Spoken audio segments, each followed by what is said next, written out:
কিয়ামতের আগে পোশাক পরিহিতা নেকেড উলঙ্গ নারীদের সংখ্যা বেড়ে যাবে। বুইগরে মাশাআল্লাহ সব পর্দা মেনটেন করে, আশা করি। হ্যাঁ, স্থানীয়রা পর্দা করে, আলহামদুলিল্লাহ, আল্লাহ তুমি কবুল করো। কিন্তু গোটা বাংলাদেশের দৃশ্য কি বুইগরের মতো? না, ভয়ঙ্কর। বিষ্ণু বলেন কাসিয়াত আল আরিয়াত আল মাইলাত আল মুমিলাত, পোশাক পরিহিতা উলঙ্গিনী, মানে বোরকাও পড়বে, বোরকাওয়ালি। তিনি বোরকা পড়েন কিন্তু টাইট ফিটিং বোরকা, আছে না নাই? তো এতে আপনি, আমার মায়েরা, আমার বোনেরা, আমি আপনাদেরকে সবসময় সম্মান দিয়ে কথা বলার চেষ্টা করি, একটু বোঝেন। এই যে আপনি টাইট ফিটিং এর বোরকাটা পরলেন, এতে লাভটা হলো কি? আপনার দেহের উঁচু নিচু ভাঁজ টের পাওয়া যায়, আপনার সৌন্দর্য প্রকাশ পেয়ে যায়। হেজাব আল্লাহ এমনি এমনি দেয় নাই, যার সম্মান বেশি ওটার প্যাকেট বেশি। কথা কন। ডায়মন্ডের আংটি ওই রাস্তার মধ্যে বিক্রি করে না? স্বর্ণের আংটি না, ওইটা স্পেশাল মার্কেটে বিক্রি করে। কোন মার্কেটের সামনে পুলিশ রাইফেল নিয়ে দাঁড়ায় থাকে না, কিন্তু স্বর্ণ মার্কেটের সামনে রাইফেল আছে না নাই? ভিতরে স্পেশাল সিকিউরিটি আছে না নাই? গ্লাস ফিটিং করা, ওইখানে সিকিউরিটি আলাদা, স্পেশাল লকার আছে না নাই? কারণ এটার দাম বেশি, তাই এটার পর্দা বেশি, প্যাকেট বেশি। সুবহানাল্লাহ পড়ে। নারীদেরকে তো ইসলাম মর্যাদা দিয়েছে। বিষ্ণু বলেছেন দুনিয়া কুল্লুহা মাতা ওয়া খায়রু মাতা'আদ দুনিয়াল মারআতুস সালিহা। দুনিয়া সব হলো সম্পদ, আর এই সব সম্পদের মধ্যে সবচেয়ে দামি সম্পদ হচ্ছে নেককার নারী। এদের পেটগুলা খনি। এই নেককার নারীগুলো যদি হিজাব মেইনটেইন করে, এই পেটগুলো থেকে আল্লাহওয়ালা বেরোবে, নাজমুস সাকিব বেরোবে, কারি আহমদ বিন ইউসুফ আল আজহারি বেরোবে, বড় বড় মুফাসসিরে কোরআন বেরোবে। আর যদি হিজাব না করে, জি বাংলা স্টার জলসা নিয়ে মশগুল হয়ে থাকে, হ্যাঁ, টেন্ডারবাজ, চাঁদাবাজ, ডাকাত, এগুলো বেরোবে। ওজনে কম দিবে, খাদ্যে ভেজাল দিবে, মাছে ফরমালিন দিবে, গাঞ্জার টাকার জন্য লাথি মেরে মারে ঘর থেকে বের করে দিবে। এজন্য নারীরা, আমার বোনেরা, আপনারা অনেক সম্মানিতা, নিজেদের সম্মান সম্পর্কে সচেতন হন। এই হিজাব আপনার অধিকার। এই হিজাব নারীর অহংকার, হিজাব নারীর আভিজাত্যের প্রতীক, হিজাব নারীর রুচির প্রতীক। আপনার রুচিটা কেমন আপনার পোশাক দেখে বোঝা যায়। কথা কন। যে মেয়েটা হিপ হপ স্টাইলে চলাফেরা করে, গ্যাংনং স্টাইলে, এই মেয়েটারে ইফটিজিং করার সুযোগ আছে না নাই? কিন্তু যে হিজাব মেনটেন করে যেই নারীরা চলে, এদেরকে দেখলেই একটা সম্মান চলে আসে। কি ভুল বললাম? একটা সম্মান আসে না? আপনাদের সম্মানটা আপনারা রাখবেন। বিষ্ণু বললেন যুহুরুন নিসাল কাসিয়াতাল আরিয়াতাল মাইলাতাল মুমিলা। কিয়ামতের আগে পোশাক পরিহিতা উলঙ্গিনী নারী বেরোবে। লা ইয়াজিদনা রিহাহা লা ইয়াদখুলনাল জান্নাতা ওয়া লা ইয়াজিদনা রিহাহা। এই নারীগুলো জান্নাতে তো প্রবেশ করবেই না, জান্নাতের ঘ্রাণও নাকে লাগবে না। ওয়া ইন্না রিহাহা তুজাদু মিন মাসিরাতি 500 সানা। আর জান্নাতের ঘ্রাণ 500 বছর দূরের রাস্তা থেকেও টের পাওয়া যায়। খেয়াল করে বুঝেন, এখান থেকে জান্নাতে পৌঁছতে আরো 500 বছরের রাস্তা। কয় বছরের? এত দূরে থাকতেই জান্নাতের সুবাতাস এসে আপনার নাকে ধাক্কা লাগবে। সুবহানাল্লাহ পড়বেন না? এই নারীগুলো জান্নাতে যাবে না, জান্নাতের ঘ্রাণও পাবে না। এজন্য বাবা যারা এসেছেন, সচেতন হন। আপনার মেয়ে চাইলেই যে কোনো ড্রেস আপনি তাকে কিনে দিতে পারেন না। মায়েরা যারা আমার কথা শুনছেন, আপনার মেয়ে আবদার করবে, সে তো ছোট, সে কি বুঝে।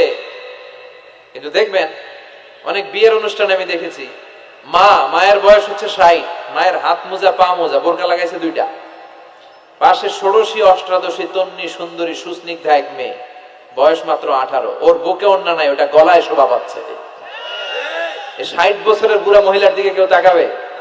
ওনার তো ডেট এক্সপায়ার্ড, ডেট এক্সপায়ার্ড। ওনার সৌন্দর্য যা ছিল সব শেষ। তার দিকে তাকাবে না। তার উঠতি বয়সের তরুণ মেয়েটার দিকে অনেকে তাকাবে, কারণ এটা জেনেটিক্যাল একটা ইস্যু। একটা পুরুষ একটা নারীর দিকে জেনেটিক্যালি আকৃষ্ট হবে, এটাই স্বাভাবিক, ঠিক কিনা?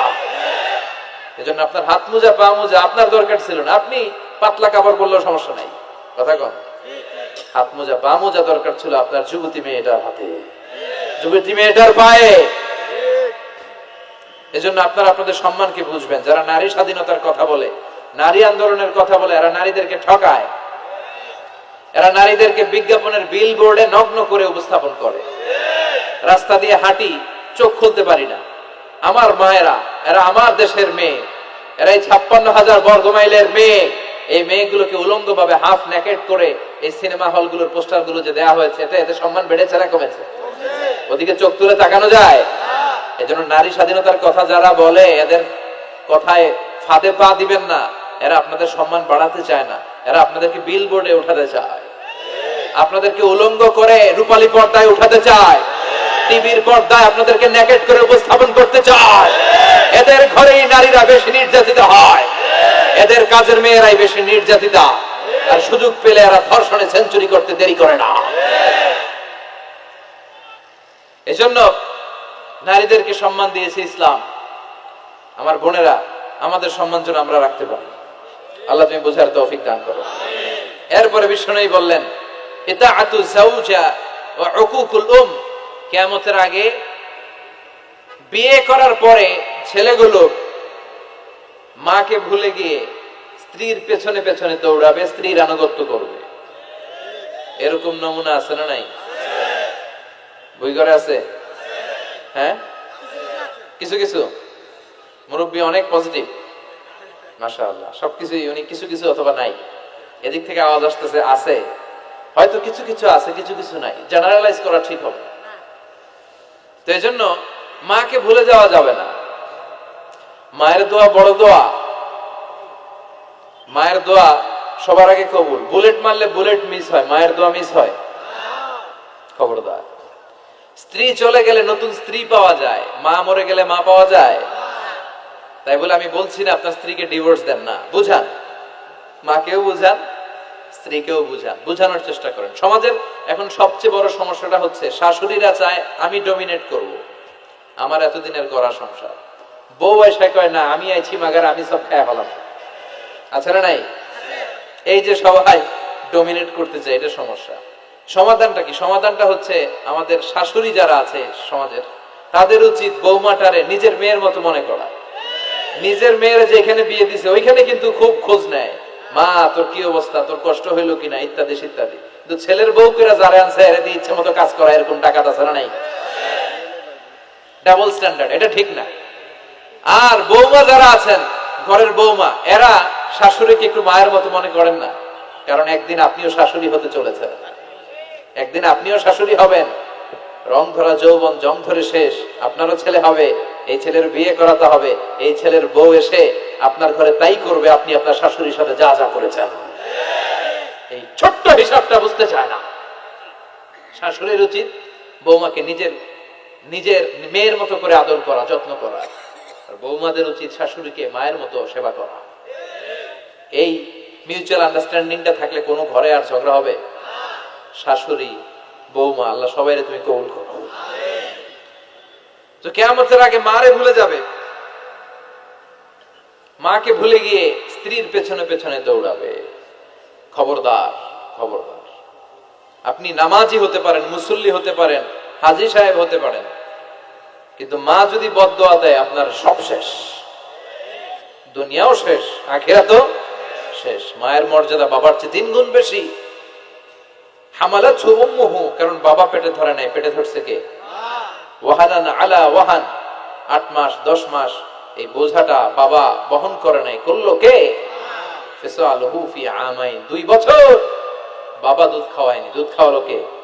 মায়ের এক ধার দুধের দাম, কাটিয়া গায়ের চাম, পাপস বানাইলেও ঋণের শোধ হবে না, এমন দরদি ভাবে কেউ হবে না আমার মা গো। ঠিক কিনা? লাউ কাতা'তা জিলদাক, আপনার গায়ের চামড়া কেটেও যদি মায়ের পায়ের জুতা বানিয়ে দেন, কি বানিয়ে দেন? কি দিয়ে? গায়ের চামড়া দিয়ে। এই যে 2 বছর যে দুধ খাইলাম, এই দুধের 1 ঢোক দুধের সুদটাও আদায় হবে না। এজন্য খবরদার, মাকে যেন আমরা ভুলে না যাই। মা দোয়া করতে দেরি, ওই দোয়া কবুল হতে। আমরা ছোটবেলায় যে কত কষ্ট দিয়েছি, সবচেয়ে বেশি কষ্ট যখন দিয়েছি মাকে, ওই স্মৃতিগুলো আমাদের মনে পড়ে না। আপনার বয়স যখন 1 বছর, আপনি স্মৃতি হাতরে এত দূর যেতে পারবেন? 1 বছর বয়সে কি কি কষ্ট দিয়েছিলেন মনে আছে? মানুষের বয়স যখন 2, 3, 4 হয়, 4, 5 বছর বয়সে তখন তার কথাগুলো খেয়াল থাকে, কিন্তু সবচেয়ে কষ্ট কিন্তু মাকে বাবাকে আমরা দিয়েছিলাম যখন আমাদের বয়স 1-2 বছর ছিল, আর মায়ের পেটের ভেতরে যখন ছিলাম তখনও কষ্ট দিছি কি দেই নাই? এক একটা লাথি যখন মেরেছে আমার মা বেহুশ হয়ে যেত। আমাকে আপনাকে জন্ম দিতে যে আপনাদের মা কতটা কষ্ট করেছেন খেয়াল করে শুনেন। চিকিৎসা বিজ্ঞানীরা বলে একজন সুস্থ মানুষ 45 ইউনিট পেইন মানে ব্যথা একসাথে সহ্য করতে পারে। ব্যথার তীব্রতা সিভিয়ারনেস যদি এর চেয়ে বেড়ে যায় হয়তো লোকটা বেহুশ হয়ে যাবে, না হয় মরে যাবে। কিন্তু আমার আর আপনার মা আমাকে আর আপনাকে জন্ম দিতে যে ওই ডেলিভারি যখন দিয়েছিল 57 প্লাস 57 ইউনিটেরও বেশি ব্যথা তিনি সহ্য করেছিলেন, যেটা কোনো অ্যাক্সিডেন্টে আমাদের দেহে প্রত্যেকের 206টা হাড্ডি, কোন সড়ক দুর্ঘটনায় আপনার দেহের 20টা হাড্ডি একসাথে টাস টাস করে ভেঙে গেলে যত ব্যথা তার চেয়েও বেশি ব্যথা। জন্য খবরদার, খবরদার, মাকে যেন আমরা ভুলে না যাই। মায়ের দোয়া যেন নেই কখনো। যদি মায়ের সাথে